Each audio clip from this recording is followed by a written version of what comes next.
Stephen here. Welcome back to my candlelit vigil. No, welcome back to my fireside. Still no fire. Tomorrow there'll be a fire. Tomorrow and tomorrow and tomorrow, as the great bard once wrote. I'm just checking in to show that I do still smoke a pipe. My Beerbeard, my favourite pipe. And in it, my favourite tobacco, Colt Blood Red Moon. One of the reasons I'm doing this tonight, I didn't intend to do one tonight, was to play this music. So let's see how it goes.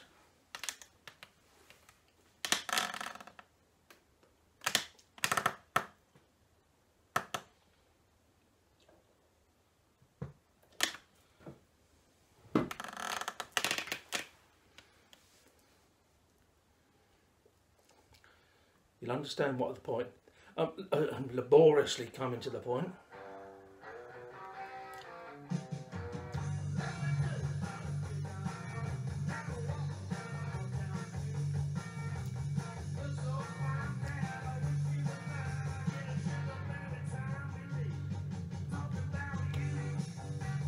This is the album I wanted to play last weekend, and I went by YouTube music policies which said you can't do it, so I didn't play it.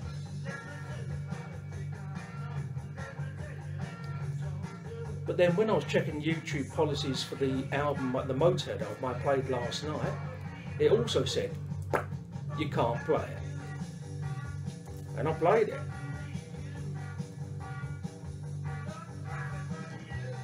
If you're watching this, you'll know that YouTube music policies are a load of... Where's the cover? I haven't got the cover. You already know what it is.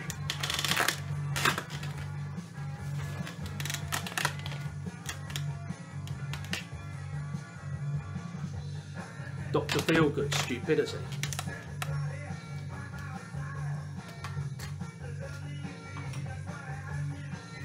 Ooh. Now, beer. It may look similar, although the rather larger head on it might give the game away from last night. It's not the same beer.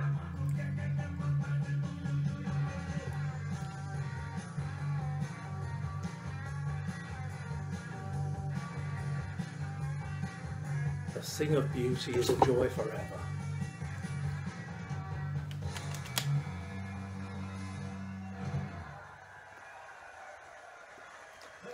Guinness West Indies Porter.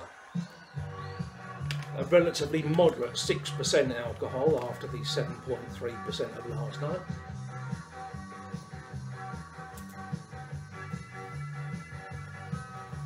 See, this is the trouble. When I don't smoke the cigars and I go back to the pipe, you have to have me continuously tamping and relighting.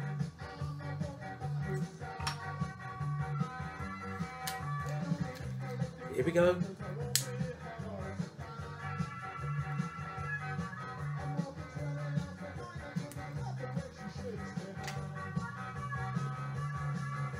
In my defence, I would say this is quite moist, this tobacco.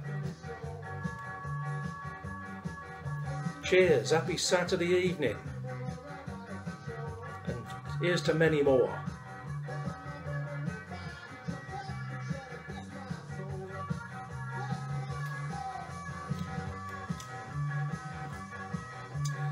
I like all kinds of music, but there's something about a bit of old school R&B.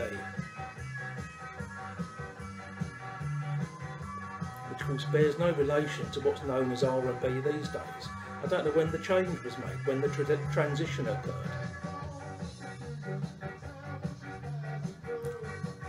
But I love this. This is your man Wilco on vocals as well as guitar.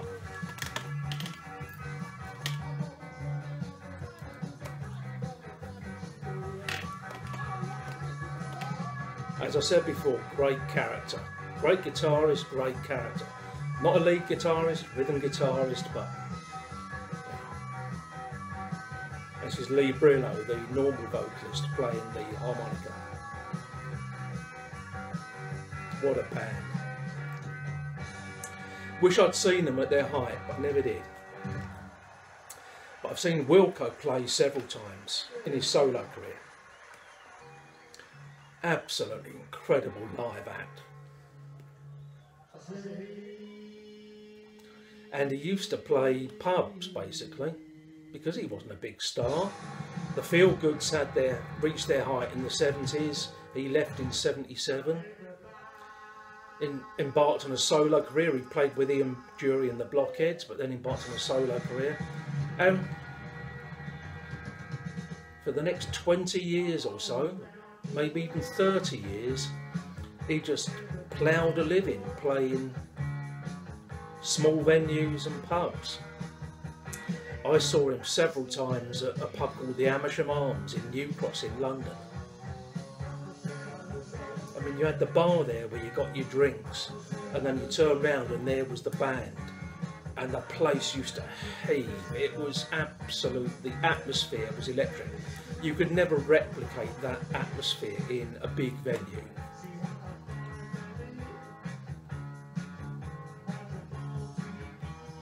And that's how he made his living.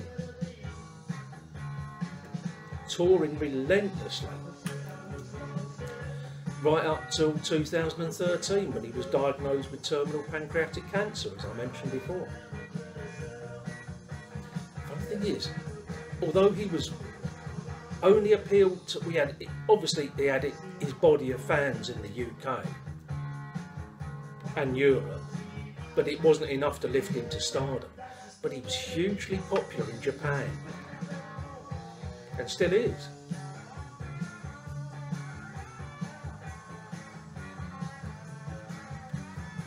I think the Japanese just have a feel for a certain kind of sort of historical music, I don't know.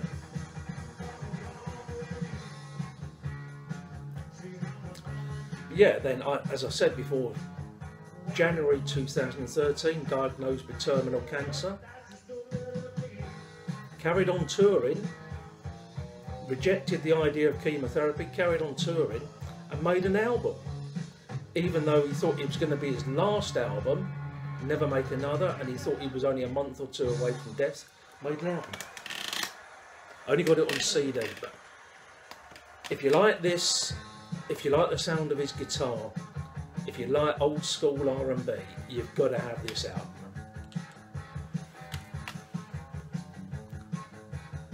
Wilco Johnson and Roger Daltrey. They met at an awards ceremony and they shared a love of old school R&B bands, and Daltrey proposed to Wilco that they got in the studio and made an album, and that's what they did. This was knocked out in a week. Absolutely great album. You won't regret it if you get a chance to get hold of a copy. I highly recommend it. I had my doubts when I heard about the project, because I thought Roger Daltrey's got more of a rock voice rather than an R&B voice, but of course the Who, in the early 60s, they had their roots, as did the Stones, as did the Beatles. They had their roots in this kind of music.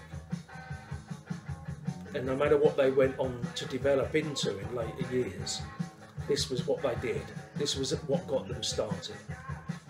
And that is a great album.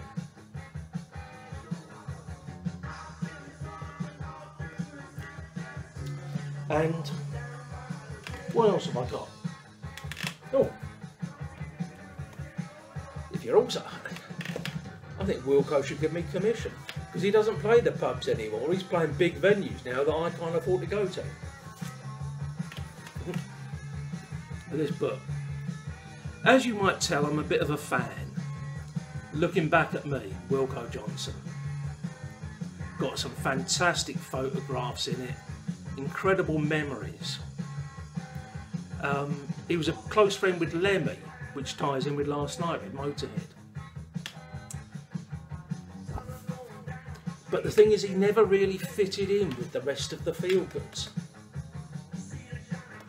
Because all four of them were Essex boys, but whereas they were all into the drinking culture and they're a pretty hard drinking band, Wilco was virtually teetotal, never touched a drop.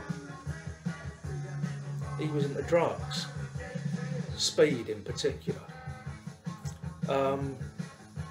And so he didn't quite fit in because he was off his head on drugs, they were drinking the beer and the whiskey, and it caused a certain amount of friction, especially between him and Lee Brillo, which is a shame because Wilco was the primary songwriter, well, very much the main songwriter for all their early stuff.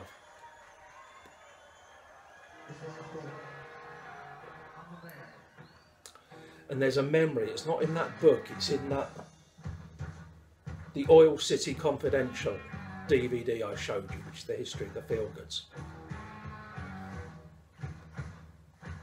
Because Wilco worked as a teacher for some time. I don't know, I think he's probably the kind of person I'd love to have teaching my kids, but there you go. But he went off on the hippie trail in the late 60s, early 70s. There's one memory in that video where he says, I got up in they were out in India, I got up in the morning and I went out to buy some eggs and some opium. Whatever your views on the drug culture, they don't make musicians like that anymore.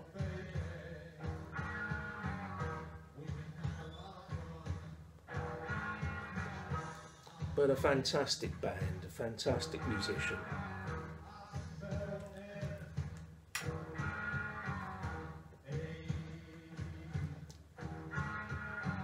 And I don't know, I said this in a reply to a comment that someone left under my last night video.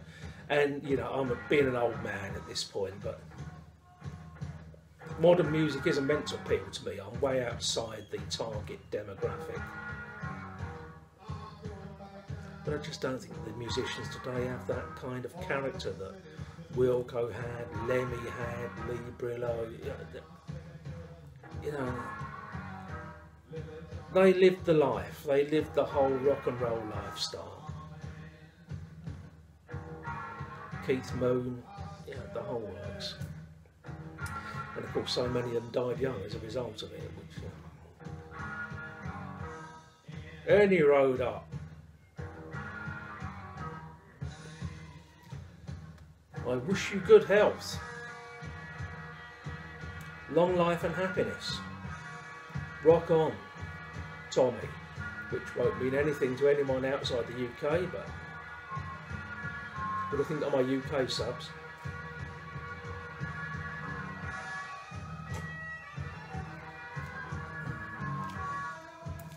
I do love a good beer, as you might have noticed.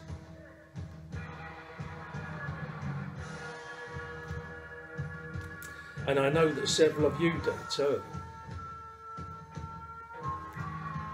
I've got a new sub by the name of Sally. Sorry Sally, I can't remember your second name. Have I mentioned the Abbott Ale Reserve? Oh, I think I probably have, but no, I can't find it locally at the moment. But that McEwen's Champion I got last night, that's definitely going to be on my rotation.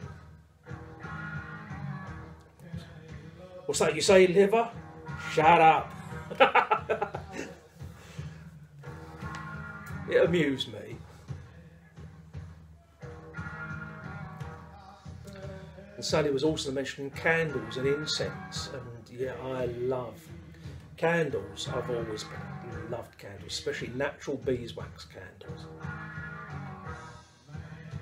Love them, and the scent they give off, the natural perfume.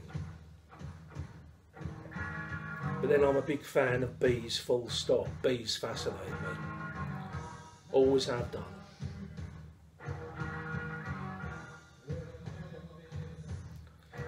When the summer comes and I'm sitting out in the back garden, I can just sit and watch the bees on what I'd like laughingly call the wild flowers in my back garden. Most gardeners would call them weeds, but the bees love them. And apparently they produce far more nectar than many of the hybrid garden-friendly varieties that people buy. So but I can just watch them going from flower to flower. I love it. They fascinate me.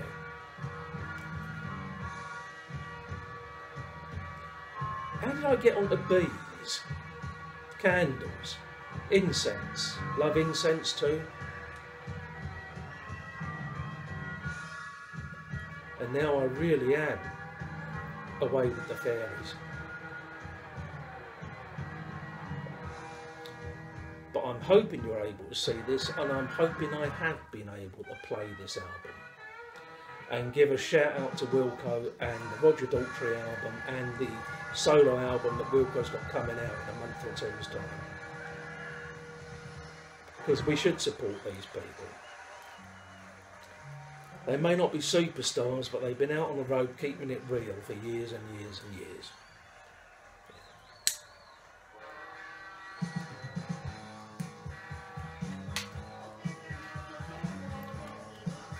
And with me there's a certain resonance to this music because I've got my oldest sister, I've got two sisters, one is 18 months older than me, the other one is 6 years older than me. So in the early 60s, the music, I've said this before as well, but forgive an old fart for repeating himself. She was really getting into record buying. And so the music I was subjected to at home were her record purchases. My parents weren't really into records, but my oldest sister was. Of course, she was really into the Beatles and the Stones right from when they first started, and a lot of this British R&B scene from the early 60s, and that was the soundtrack of my youth.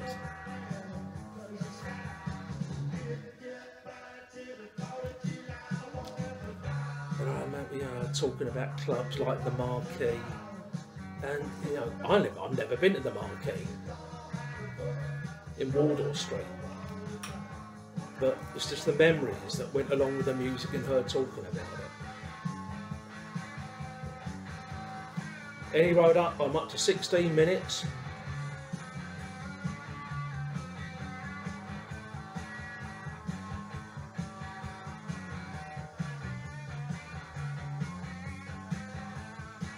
Oh dear.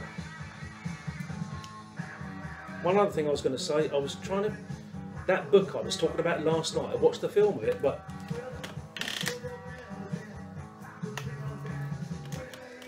there you go. HHHH by Lawrence Binet. Absolutely great book. The film was good, but the book is excellent. So if you're into books, if you're into,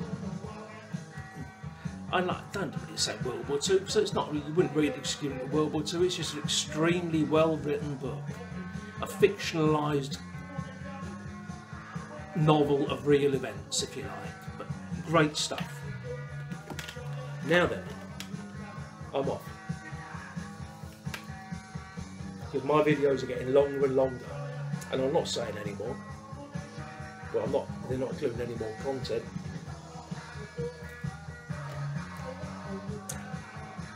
But on Netflix last night, I watched The Revenant. Beautiful film to look at. Good film. Wouldn't say it was a great film, but that's my personal opinion. But tonight, after I finished here, I thought I'd take a trip down memory lane. This is one of Wilco's greatest songs. She Does It Right.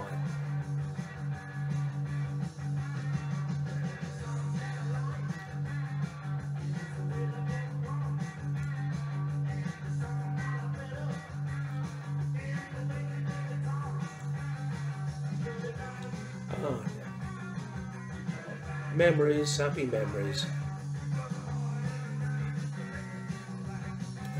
But tonight I'm delving into my DVD collection, and perhaps prompted by my recent getting into cigars, I thought I'd take the good, the bad and the ugly. So I'm going to indulge myself in that. Great fun. Anyway, I've clicked over 20 minutes on my timer, so I'm going to go now. Hope you all enjoy the rest of your weekend, and hope you have a fantastic week ahead, you and your loved ones. And take care, and I wish you all the best.